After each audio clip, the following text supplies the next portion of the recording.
How's it going, YouTube? Classic Oldsmobile. Making a video for you. I probably will post this to the Facebook forum as well, or at least share it, that I recently joined about the, I think it's the Sabres and the Electras and the 98s of this era, some 80 to 84. We had a little discussion back and forth, me and some of the group members, about these gauges. Now, I'm not going to go in depth, because going in depth, I'd have to tear everything apart. And I'm not going to say I didn't know what I was doing, but I was kind of just, some would say, shooting from the hip with this and just playing around to see what worked. So this car did not come with this gauge package. If you look in some of my older videos, you'll see that it doesn't have this. This was just a dead space on this car. I was fortunate enough to locate a package of gauges for this car. Okay, so I got interrupted and I lost battery. So I got the gauges in.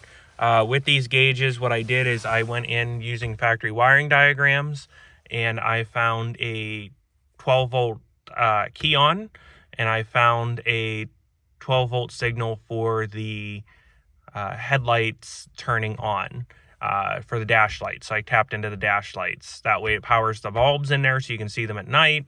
The 12-volt key on powers the gauges. From there, I tapped the 12-volt volts into that as well for the volt reading, which was a mistake. I need to move that to a different circuit because with all the gauges powered, it brings the 12-volt signal down so it doesn't show the correct volt reading. Ground, I had a ground, I think it's a factory ground, I can't remember. There's a steel reinforcement back in here that has a bolt and an eyelet in it. I tapped into that eyelet. That is where I had the alarm and the keyless entry when I had it in the car before I removed it all and put everything back to factory because it was draining my battery. It was a train wreck. It was a mistake. I wanted to protect the car. I caused more problems. I undid that and put everything back to factory. You can hardly tell. So, as far as the gauges go, this car comes with a oil sender and 2 temperature sensors. The oil sender is simply a switch. When the pressure is raised, the switch opens and then the light goes out. When the pressure drops, the switch will make contact and will illuminate the oil light that is over here in these pods. The temperature sensors, one of them goes to the computer. That gives a full reading. That will give you, the computer, an accurate readout of where the car's temperature is, mixed with the oxygen sensor, and I believe there's a map sensor. That all will allow the computer to control the carburetor, the idle, things like that. So I originally thought I could tap into that since it does give readings. When I did tap into it though, the resistance of the gauge messed up with the reading on the computer, pushed the car into default through the check engine light. So I knew I couldn't do that. So what I ended up doing is replacing the temperature sender that goes to just the light, which is an open closed circuit. When a car reached 240 degrees, it would close a circuit, illuminate the light, showing that the car is overheating. And the temperature sender I replaced with one for the gauges. So I replaced both of those sensors. So as far as that goes, I then ran a new harness into the car to give signal.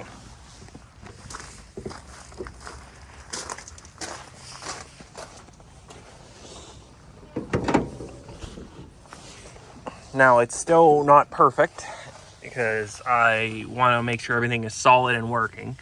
But this here is not a factory harness. This runs down into a grommet that is right behind the the master cylinder booster here. I put a hole in that grommet and ran the wires through into the car. They come in around the steering column above the brake pedal. So it's to the left of the steering column inside the car. From there, I ran them down to the respected gauges. I then ran it up and around. I have a little bit of extra zip tying it, ran it up to here where you see it ends. Now this all still needs cleaned up. Like I said, it is still a work in progress.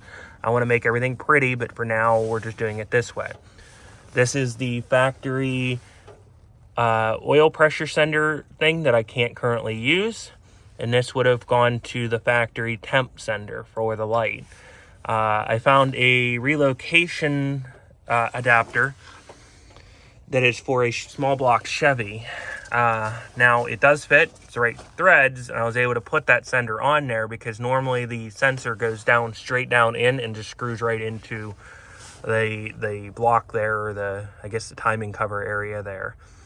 You're supposed to be able to put multiple senders on that adapter, but the way this car is set up, I can't do that, so I had to put the block offs in. In the 2 holes that it would fit into, I can't screw this big guy in with the little guy below it. So it might be something I try to figure out. Maybe I can find a skinnier or a longer sender, and then I can rehook up the oil light. But for the time being, I don't. So you just see it's 2 red wires because it's what I had.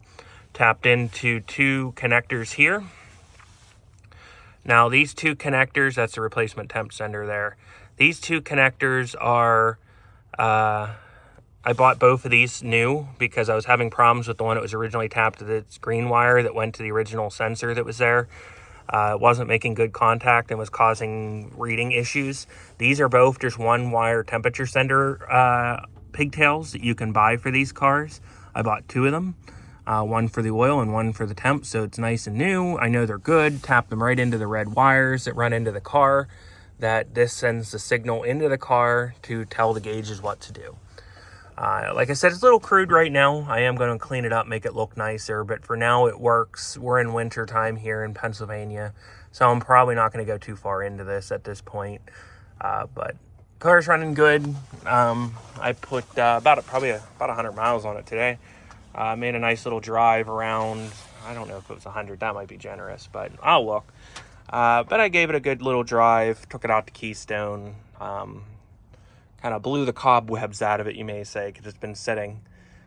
But yeah, that's how I set up the gauges. If you have any questions, I would be more than glad to try to answer them to the best of my ability.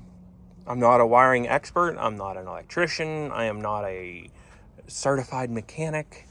I am just your DIY hobbyist that loves to tweak around with stuff. So yeah, that's the setup. I'm going to get this video up. I'm probably going to share it onto Facebook like I was saying. And hopefully it helps somebody, or gives somebody at least a start of where to go. I'll see if I can look up that adapter that I got for there, and I'll share that. I wish if the angles were just slightly different, it would work. And that's kind of what was annoying me during the process. But it's screwed in, and I can get a sender, and that's all I'm worried about. I don't know how you would get the factory adapter, because there is one that comes up off of there for the factory gauge cars. I don't know how they do it, but I don't know if they have an oil sender somewhere else that feeds a dummy light, or if they even have dummy lights. So, anywho, I'm going to close this video here. I got a bunch of editing to do, and I'll get them up to you as soon as I can. All right, thank you for watching. Please rate, comment, subscribe.